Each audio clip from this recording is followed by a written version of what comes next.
안녕하세요. 혹선장입니다. 지난 챕터 4에서 저장과 공유를 부르는 컨텐츠, 감정 브랜딩, 그리고 바이럴 확산의 과학까지 배웠죠. 안 배우신 표정 같은데. 이제 여러분은 사람들이 왜 행동하는지, 그리고 어떻게 마음을 움직일 수 있는지에 대한 기본기를 갖추셨어요. 오늘부터 시작하는 챕터 5는 한 단계 더 깊이 들어가는 시간입니다. 바로 컨텐츠의 내부 구조를 해부해서 사람들이 스크롤을 멈추고 또 끝까지 보게 만드는 정교한 설계법을 배울 거거든요. 근데 여러분 정말 궁금한 게 하나 있어요. 똑같은 주제를 가지고 두 사람이 각각 릴스를 만들었는데 한 명은 100만 뷰를 찍고 또 한 명은 100뷰도 안 나오는 경우를 혹시 본 적 있으신가요? 심지어 더 드라마틱한 경험을 한 사람의 릴스가 오히려 반응이 없고 평범해 보이는 이야기가 엄청난 관심을 받는 경우도 있더라고요. 처음에는 운이겠지? 아니면 뭐 타이밍이겠지? 뭐 이렇게 생각했는데 계속 분석해 보니까 명확한 패턴이 있었어요. 그건 바로 스토리와 스토리텔링의 차이를 아는지 모르는지의 차이였더라고요. 이걸 깨달았을 때 정말 충격이었습니다. 우리가 지금까지 좋은 컨텐츠 이퀄 좋은 이야기라고 생각했던 게 틀렸던 거죠. 진짜 중요한 건 이야기 자체가 아니라 그 이야기를 어떻게 들려주느냐였던 거죠. 예를 들어 볼게요. 공동구매로 첫 달에 300만 원 벌었다는 이야기가 있다고 해보죠. 이걸 그냥 사실 그대로 말하면 어떨까요? 안녕하세요. 공동구매 시작한 지 한 달 됐는데 매출 300만 원 나왔어요. 아, 정말 기쁩니다. 별로 흥미롭지 않죠? 그런데 같은 이야기를 이렇게 말하면 어떨까요? DM에 혹 선장님 이거 어디서 사요? 라는 메시지가 하루에 200개씩 왔어요. 처음엔 하나하나 링크 보내드렸는데 어느 날 문득 생각했죠. 이거 공구로 하면 어떨까? 첫 공고 올린 날 새벽 3시까지 주문 알림에 잠을 못 잤어요.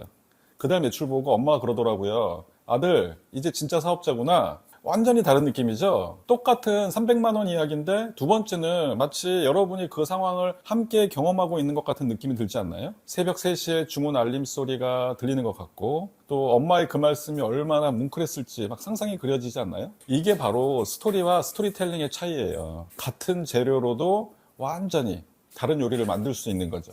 이 차이를 정확히 이해하는 게 정말 중요해요. 쉽게 이야기해서 스토리는 무엇을입니다. 내가 경험한 사건, 내가 알고 있는 정보, 내가 느낀 감정, 이런 것들이 바로 스토리예요. 이건 원석과 같아요. 가치는 있지만 아직 다듬어지지 않은 상태죠. 스토리텔링은 어떻게입니다. 어떤 순서로 말할 것인지, 어떤 감정을 먼저 전달할지, 어떤 부분을 강조하고 어떤 부분은 생략할지, 그 원석을 어떻게 가공해서 사람들이 원하는 형태로 만들어낼 것인가 하는 기술이죠. 이 모든 선택이 스토리텔링이에요. 좀 더 구체적으로 한번 설명드려 볼게요. 여러분이 오늘 지하철에서 할머니께 자리를 양보했다. 이건 스토리텔링인가요? 스토리인가요? 스토리죠. 아주 평범한 스토리죠. 하지만 이걸 어떻게 들려주느냐에 따라 완전히 다른 컨텐츠가 될 수 있다고 말씀드렸어요. 제가 3가지 방식으로 이 상황을 설명드려 볼게요. 먼저 첫 번째 방식. 오늘 지하철에서 할머니께 자리를 양보했어요. 할머니가 고맙다고 하시더라고요. 두 번째 방식은요. 망설였어요. 할머니가 서 계시는데 자리를 양보해야 할지 말지. 다른 사람들 시선도 신경 쓰이고 그런데 용기 내서 일어났더니 할머니가 하신 한마디가 제 하루를 바꿔놓았어요. 세 번째 방식은요. 젊은 사람들이 자리 양보 안 한다고 하는데 정말 그럴까요? 오늘 제가 직접 실험해봤어요. 할머니께 자리를 양보했더니 놀라운 일이 일어났거든요. 첫 번째는 그냥 일기 같고 두 번째는 감정에 공감하게 되고 세 번째는 호기심을 자극하죠. 이게 바로 스토리텔링의 힘이에요. 같은 재료로도 어떻게 요리하느냐에 따라 완전히 다른 맛을 낼 수 있는 거죠. 여러분들 많이 제작하고 계시는 정보형 컨텐츠도 마찬가지예요. 예를 들어 비타민 D가 부족하면 우울감이 생긴다는 정보가 있다고 해볼게요. 그냥 정보 전달이면 비타민 D가 부족하면 우울감이 생길 수 있습니다. 하루 15분 정도 햇볕을 쐬세요. 스토리텔링을 적용하면 요즘 이유 없이 우울하신 분들 혹시 이것 때문일 수도 있어요. 저도 몰랐는데 의사 선생님이 알려주신 의외의 원인이 있더라고요. 자, 어떠세요? 두 번째가 훨씬 관심을 끌죠. 똑같은 정보인데 전달하는 방식을 바꾸니까 완전히 다른 느낌이 되는 거예요. 자, 그럼 여러분의 일상에서 어떻게 좋은 스토리를 찾을 수 있을까요? 제가 많은 인플루언서들과 대화하면서 느낀 건데 대부분 이렇게 얘기하시더라고요. 아, 저는 특별한 경험이 없어요. 제 일상은 너무 평범해요. 라고 하시는데 정말 그럴까요? 지금까지 봐온 그 성공하는 인플루언서들에게는 공통점이 있더라고요. 평범한 일상에서 특별한 의미를 찾아내는 능력이 뛰어나다는 거예요. 오늘 카페에서 커피를 마셨다는 정말 평범한 경험이죠. 평범해도 너무 평범한. 하지만 이것도 어떻게 바라보느냐에 따라 충분히 흥미로운 컨텐츠가 될 수 있어요. 처음 가본 카페에서 깨달은 것, 바리스타의 한마디가 준 영감, 또 혼자 카페 가기 어려웠던 이유, 뭐 이런 같은 경험이지만 어떤 각도에서 접근하느냐에 따라 완전히 다른 이야기가 되는 거죠. 이게 트레이닝이 되면 어느 순간 하나의 상황, 하나의 주제를 접하더라도 여러 개의 컨텐츠 아이디어로 확장이 돼요. 이걸 이렇게 풀어볼까, 저렇게 풀어볼까. 스토리 발굴의 핵심은 감정의 변화를 찾는 거예요. 하루 종일 똑같은 감정으로 사는 사람 없잖아요. 분명히 어떤 순간에는 기분이 좋아졌다가, 또 어떤 순간에는 짜증이 났다가, 또 어떤 순간에는 감동을 받았을 거예요. 바로 그 감정이 변한 순간들이 여러분의 스토리예요. 왜 그때 기분이 좋아졌는지, 무엇 때문에 짜증이 났는지, 어떤 것에 감동받았는지 그 이유를 파고들면 사람들이 공감할 수 있는 이야기가 나오죠. 자, 좀 더 구체적으로 한번 설명드려 볼게요. 일상 속에서 감정이 변했던 순간들을 찾아보세요. 예를 들어 아침에 냉장고 정리하려다가 유통기한 지난 식재료들 보고 죄책감이 들었다면 바로 여기서 멈춰서 생각해 보세요. 왜 죄책감이 들었을까? 돈이 아까워서? 음식을 버리는 게 미안해서? 계획성 없는 장보기 때문에? 아니면 살림을 제대로 못한다는 자책감 때문에? 이 감정의 원인을 파고들면 여러 방향의 컨텐츠가 나오죠. 저녁에 아이가 엄마 요리 맛없다고 해서 순간 화가 났다면 여기서도 한번 멈춰보세요. 아, 왜 그 말에 화가 났을까? 요리에 자신이 없어서? 정성을 인정받지 못해서? 아이의 말투가 무례해서? 아, 내가 엄마로서 부족하다는 생각이 들어서? 이 분석에서 나올 수 있는 컨텐츠들은 어떤 게 있을까요? 아이 입맛 바꾸는 요리 노하우, 아이와 음식 갈등 해결법, 뭐 또 완벽한 엄마가 아니어도 괜찮은 이유 같은 거죠. 핵심은 그 감정이 든 순간에서 왜? 라는 질문을 던지는 거예요. 그 이유 속에 다른 사람들도 공감할 수 있는 보편적인 고민과 해결책이 숨어 있거든요. 자, 이제 구체적으로 어떻게 내 스토리를 매력적인 스토리텔링으로 바꿀 수 있는지 한번 알아볼게요. 여기서 가장 중요한 건 관점의 전환이에요. 내가 경험한 일을 그대로 말하는 게 아니라 다른 사람들이 관심을 가질 만한 관점으로 재해석하는 거죠. 사실 이것만으로도 하나의 큰 주제가 될 만큼 깊이 있는 내용이거든요. 그래서 다음 챕터에서 나만의 관점을 만들고 브랜드화하는 방법에 대해 자세히 다뤄볼 예정입니다. 지금은 일단 뭐 기본적인 관점 전환 방법부터 한번 말씀드려 볼게요. 이걸 위해서는 몇 가지 질문을 해봐야 하거든요. 자, 첫 번째 질문. 이 경험에서 다른 사람들이 얻어갈 수 있는 건 뭘까요? 내 개인적인 경험이지만 다른 사람들도 비슷한 상황에서 도움받을 수 있는 교훈이나 깨달음이 있을 거예요. 그걸 찾아내는 거죠. 예를 들어 브랜드 협업 첫 미팅에서 실수했던 이야기가 있다면 그냥 내 실수담으로 끝내는 게 아니라 브랜드 미팅에서 절대 하면 안 되는 행동, 협업 미팅 실수를 만회하는 방법, 이런 식으로 다른 인플루언서들에게 도움이 되는 관점으로 바꿔버리는 거예요. 자, 두 번째 질문. 이 이야기를 듣는 사람들이 어떤 감정을 느꼈으면 좋을까? 웃음을 주고 싶은지, 감동을 주고 싶은지, 아니면 깨달음을 주고 싶은지. 목표 감정을 정하면 어떤 부분을 강조하고 어떤 부분은 생략할지가 명확해져요. 같은 이야기라도 웃음을 목표로 한다면 실수하는 부분을 조금 과장해서 표현하겠지만, 감동을 목표로 한다면 그 실수를 통해 성장한 부분에 집중하겠죠. 자, 세 번째 질문. 어떤 사람들이 이 이야기에 가장 관심을 가질까? 타겟을 명확히 하는 거죠. 인플루언서 초보인지, 뭐 스몰 브랜드 운영자인지, 컨텐츠 크리에이터인지, 뭐 타겟이 정해지면 그들이 공감할 수 있는 언어와 상황으로 이야기를 이렇게 조정할 수 있어요. 자, 예를 들어 같은 시간 관리 이야기라도 인플루언서에게는 컨텐츠 제작과 일상의 균형 맞추는 법으로, 또 스몰 브랜드 대표들이라면 혼자서도 효율적으로 브랜드 운영하는 법으로 다르게 포장할 수 있는 거죠. 이제 이 원리들을 실제 릴스 기획에 어떻게 적용할 수 있는지 구체적으로 한번 알아볼게요. 릴스는 짧은 시간 안에 강한 임팩트를 줘야 하기 때문에 스토리텔링이 더욱 중요해요. 그래서 릴스 기획할 때 가장 먼저 해야 할 일은 핵심 메시지 정하기예요. 이 릴스를 통해 사람들에게 정확히 무엇을 전달하고 싶은지를 한 문장으로 정리하는 거죠. 예를 들어서 인플루언서 초보도 첫 달부터 수익을 낼 수 있다. 스몰 브랜드도 큰 예산 없이 마케팅할 수 있다. 이렇게 핵심 메시지가 정해지면 그 메시지를 뒷받침할 수 있는 내 경험을 찾는 거죠. 그리고 그 경험을 릴스에 맞는 형태로 가공하는 거예요. 릴스의 특성상 빠른 전개가 중요하기 때문에 불필요한 배경 설명을 과감히 생략하고 가장 인상적인 부분만 남겨야 해요. 마치 영화의 하이라이트 장면만 모아놓은 것처럼 말이죠. 예를 들어 인플루언서 초보도 첫 달부터 수익을 낼 수 있다는 메시지를 전달한다고 해볼게요. 이때 전체 6개월의 과정을 다 보여주는 게 아니라 첫 달에 첫 수익이 나왔던 그 순간에만 집중하는 거예요. 계좌에 13만 원이 들어와 있더라고요. 처음에는 잘못 들어온 건 줄 알았어요. 그런데 알고 보니 제 릴스를 보고 구매해 주신 분이 계셨던 거예요. 그 순간 정말 울컥했어요. 이렇게 구체적인 한순간에만 집중하면 시청자들이 그 감정을 더 생생하게 느낄 수 있어요. 그리고 뭐 잘 아시겠지만 릴스는 소리 없이 보는 사람들도 많기 때문에 시각적으로도 이해할 수 있도록 구성해야 해요.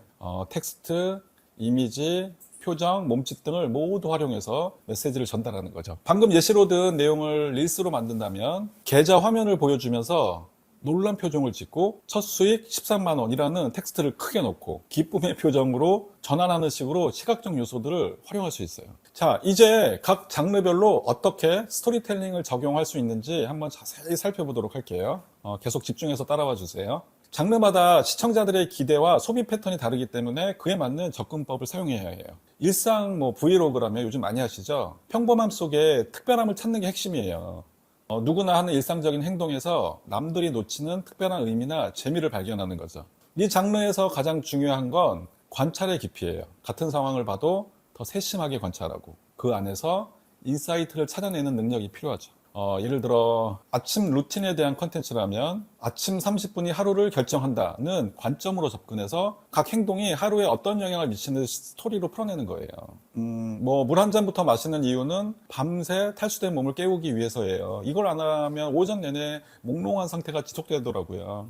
그 다음 스트레칭 5분은 몸의 순환을 돕고 명상 3분은 하루의 우선순위를 정리해줘요. 이렇게 하면 단순한 루틴 소개가 아니라 왜 이렇게 하는지에 대한 이유와 효과가 담긴 의미 있는 컨텐츠가 되는 거죠. 일상 브이로그에서는 또 중요한 건 감정의 솔직함이에요. 완벽한 모습만 보여주려고 하면 오히려 거리감이 생겨요. 실제로 느끼는 그 감정들을 솔직하게 드러내야 시청자들이 공감할 수 있거든요. 사실 오늘 아침에 일어나기 싫었어요. 알람 5번 밀었거든요. 그런데 억지로 라도 루틴을 시작하니까 점점 기분이 나아지더라고요. 이런 식으로 완벽하지 않은 모습도 보여주면 더 인간적이고 현실적으로 느껴져요. 팁 공유는 문제와 해결의 구조로 스토리텔링 하는 게 효과적이에요. 이런 문제로 고민했는데 이 방법을 써보니 이렇게 달라졌어요. 형태로 만드는 거예요. 팁 공유형에서 가장 중요한 건 공감대 형성이거든요. 시청자들이 나도 그런 고민이 있어 라고 느끼게 해야 내 팁에, 내 노하우에, 내 정보에 관심을 갖게 되는 거거든요. 예를 들어서 저 같은 경우 릴스 조회수 늘리는 팁을 공유한다면 바로 팁부터 말하는 게 아니라 내가 겪었던 문제부터 시작하는 거예요. 예를 들어 릴스 만들어도 조회수 100도 안 나왔어요. 정말 속상했거든요. 그런데 이 한 가지만 바꿨더니 갑자기 1만 뷰가 나오기 시작했어요. 이렇게 문제 상황을 구체적으로 제시하면 같은 고민을 하고 있는 사람들이 이거 내 얘기인데 하면서 집중하게 되는 거죠. 그리고 팁을 제시할 때도 단순히 방법만 알려주는 게 아니라 왜 그 방법이 효과적인지, 어떤 원리로 작동하는지도 함께 설명해야 해요. 그래야 시청자들이 이해하고 실제로 적용할 수 있거든요. 제품 리뷰는 변화의 스토리로 접근하는 게 좋아요. 이 제품을 쓰기 전과 후의 변화를 드라마틱하게 보여주는 거죠. 제품 리뷰에서 가장 중요한 건 진정성이에요. 좋은 점만 나열하면 광고처럼 느껴지고 또 나쁜 점만 강조하면 악의적으로 보일 수 있거든요. 실제 사용 경험을 솔직하게 전달하는 게 아주 중요해요. 예를 들어 이 세럼 써보기 전에는 피부가 정말 거칠었어요. 특히 이마 부분이 심했거든요. 2주 정도 써봤는데 확실히 부드러워진 게 느껴져요. 다만 가격이 좀 부담스럽긴 해요. 이런 식으로 장점과 단점을 균형 있게 말하면 더 신뢰할 수 있는 리뷰가 돼요. 그리고 제품의 기능보다는 내 일상에 어떤 변화를 가져왔는지에 집중하는 게 좋아요. 사람들은 제품의 스펙보다는 실제 생활에서의 효용성에 더 관심이 있거든요. 텀블러를 예시로 한번 들어본다면 이 텀블러 쓰고 나서 물을 더 많이 마시게 됐어요. 예쁘니까 들고 다니는 게 즐거워져서 자연스럽게 물 섭취량이 늘었거든요. 디자인이 생활 습관까지 바꿀 수 있다는 걸 처음 알았어요. 이해되시죠? 다만 스펙이 중요하지 않다는 이유가 아니라 무엇에 좀 더 포커싱을 할 것인지의 관점으로 이해해 주시면 좋을 것 같습니다. 릴스를 기획할 때 단순한 정보 전달이 아닌 진짜 스토리텔링이 되었는지 확인해 보세요. 이 체크리스트는 여러분의 경험을 매력적인 컨텐츠로 바꾸는데 도움이 될 수 있습니다. 먼저 스토리를 발굴하는 단계에서 확인해야 할 것들부터 한번 말씀드려 볼게요. 내 경험에서 감정이 변한 순간을 정확히 찾았는지 확인해 보세요. 기분이 좋았다가 아니라 왜, 언제, 어떻게 감정이 변했는지 구체적으로 파악해야 해요. 그 감정 변화가 나만의 특별한 경험인지 아니면 다른 사람들도 비슷하게 느꼈을 법한 보편적 경험인지도 생각해 보세요. 보편적일수록 더 많은 사람들이 공감할 수 있거든요. 다음으로는 관점을 전환하는 단계예요. 내 개인적 경험을 다른 사람들이 왜 관심을 가져야 하는지로 바꿨는지 확인해 보세요. 내가 겪은 일이 아니라 당신도 겪을 수 있는 일로 만들어야 해요. 이게 가장 중요하죠. 같은 경험을 최소 3가지 다른 관점으로 접근해 봤는지도 체크해 보세요. 하나의 경험에서 여러 개의 컨텐츠가 나올 수 있다고 말씀드렸잖아요. 자, 마지막으로 스토리텔링을 완성하는 단계입니다. 시청자가 나도 그런 적 있어 하고 고개를 끄덕일 만한 이 연결고리가 있는지 확인해 보세요. 이게 없으면 그냥 남의 이야기로 끝나버리거든요. 단순한 팁, 나열이 아니라 경험에서 깨달음, 적용법, 구조로 만들어졌는지도 봐주세요. 이게 바로 스토리와 스토리텔링의 차이거든요. 자, 이제 이론적으로는 충분히 이해하셨을 텐데 실제로 어떻게 적용하는지 감이 안 오실 수도 있어요. 이제 실제로 같은 경험을 스토리와 스토리텔링으로 어떻게 다르게 만들 수 있는지 함께 연습해 볼까요? 차이를 명확히 보여드릴게요. 먼저 요리 실패 경험부터 한번 시작해 볼까요? 파스타 만들려다가 면을 너무 오래 삶아서 망친 경험이 있다고 한번 해봅시다. 이걸 그냥 스토리로만 말한다면 어떻게 될까요? 여러분 한번 생각해 보세요. 제가 생각하기에 어제 파스타 만들려고 했는데 면을 10분이나 삶았어요. 당연히 흐물흐물해져서 먹을 수 없었어요. 다음엔 7분만 삶아야겠어요. 이건 그냥 일기장에 쓸 법한 내용이죠. 별로 흥미롭지 않아요. 내 개인적인 실수담으로 그냥 끝나버리는 거거든요. 근데 이걸 스토리텔링으로 바꾸면 어떻게 될까요? 또 잠깐 생각해 보실까요? 내 이야기가 아니라 남의 이야기처럼 보이는 것. 저는 파스타 면 삶는 시간 때문에 고민이신 분들, 제가 10분 삶아서 망친 경험 덕분에 알게 된 꿀팁이 있어요. 사실 시간보다 중요한 게 따로 있더라고요. 어떠세요? 같은 실패 경험인데 완전히 다른 느낌인 거죠. 두 번째는 다른 사람들도 관심을 가질 만한 정보로 바뀌었어요. 내 실패가 다른 사람들에게 도움이 되는 가치로 변환이 된 거죠. 이번엔 좀 더 일상적인 경험으로 한번 연습해 볼까요? 아침에 물 한 잔 마시는 습관에 대한 이야기를 해볼게요. 스토리 버전으로 말하면 아침에 일어나서 물 한 잔 마셔요. 건강에 좋다고 해서 시작했는데 한 달째 하고 있습니다. 이것도 별로 그냥 재미없죠. 그냥 내가 하는 일을 그냥 평범하게 설명하는 수준이에요. 하지만 스토리텔링으로 바꾸면 아침에 물 한 잔 마시기 시작한 지 한 달 됐는데 예상치 못한 변화가 생겼어요. 몸이 가벼워진 건 당연하고 이상하게 하루 종일 컨디션이 다르더라고요. 여러분도 이런 작은 습관 하나로 큰 변화 한번 경험해 보신 적 있나요? 이렇게 하면 단순한 습관 소개가 아니라 작은 변화의 힘에 대한 이야기가 되는 거예요. 시청자들도 자신의 경험과 연결해서 생각해 볼 수 있게 되더라고요. 여러분도 내 경험을 떠올리면서 이걸 다른 사람들이 왜 들어야 할까를 먼저 생각해 보세요. 그 답이 나오면 스토리텔링의 절반은 성공한 겁니다. 이제 거의 막바지에 이르고 있는데 마지막으로 스토리텔링을 배우면서 많은 분들이 빠지는 함정들을 제가 알려드리려고 해요. 이걸 미리 알고 피해 가시면 훨씬 효과적인 컨텐츠를 만들 수 있거든요. 함정 첫 번째, 과장하거나 거짓말하기. 이게 뭐냐면 스토리텔링이 중요하다고 해서 사실을 과장하거나 없는 이야기를 만들어내면 절대 안 돼요. 사람들은 생각보다 진짜와 가짜를 잘 구분하거든요. 한 번 거짓으로 판명되면 신뢰를 회복하기 정말 어려워져요. 진실한 경험을 바탕으로 하되 전달 방식만 효과적으로 바꾸는 거예요. 작은 경험이라도 진짜 내가 느낀 감정과 깨달음이 담겨 있으면 충분히 감동적인 스토리가 될 수 있거든요. 자, 함정 2. 너무 복잡하게 만들기. 스토리텔링을 의식하다 보면 이야기를 너무 복잡하게 만드는 경우가 있거든요. 여러 메시지를 한 번에 전달하려고 하거나 혹은 너무 많은 반전을 넣으려고 하는 거죠. 릴스는 짧은 시간 안에 하나의 명확한 메시지를 전달하는 게 목표라는 걸 잊지 마세요. 복잡한 이야기보다는 단순하지만 강렬한 메시지가 더 효과적이에요. 세 번째 함정. 내 이야기에만 집중하기. 내 경험을 이야기하는 게 중요하지만 시청자 입장에서 아니 이게 나와 무슨 관련이 있지? 라고 생각하게 만들면 이건 안 돼요. 항상 시청자가 얻어갈 수 있는 가치를 염두에 두고 이야기를 구성해야 해요. 내 이야기에서 시청자에게 주는 가치 그리고 행동 유도 이런 식으로 흐름으로 구성하는 게 좋은 거죠. 자, 오늘 스토리와 스토리텔링의 차이를 배우면서 느끼셨겠지만 같은 경험도 어떤 관점으로 바라보느냐에 따라 완전히 다른 컨텐츠가 될 수 있다는 걸 알게 되셨어요. 근데 여기서 한 가지 더 중요한 건 뭐냐면 이런 관점이 일회성이 아니라 일관되게 유지되어야 한다는 거예요. 그래야 여러분만의 브랜드가 만들어지고 사람들이 여러분을 기억하게 되거든요. 이 강의 바로 다음 회차인 5-2강에서는 오늘 배운 스토리텔링을 바탕으로 사람들을 끝까지 붙잡아두는 완주율 전략을 배워보겠습니다. 패턴 브레이킹부터 감정의 파도 만들기 그리고 마지막까지 몰입하게 만드는 구체적인 기법들을 다룰 예정이에요. 오늘부터 여러분의 일상을 다른 관점에서 한번 바라보세요. 그리고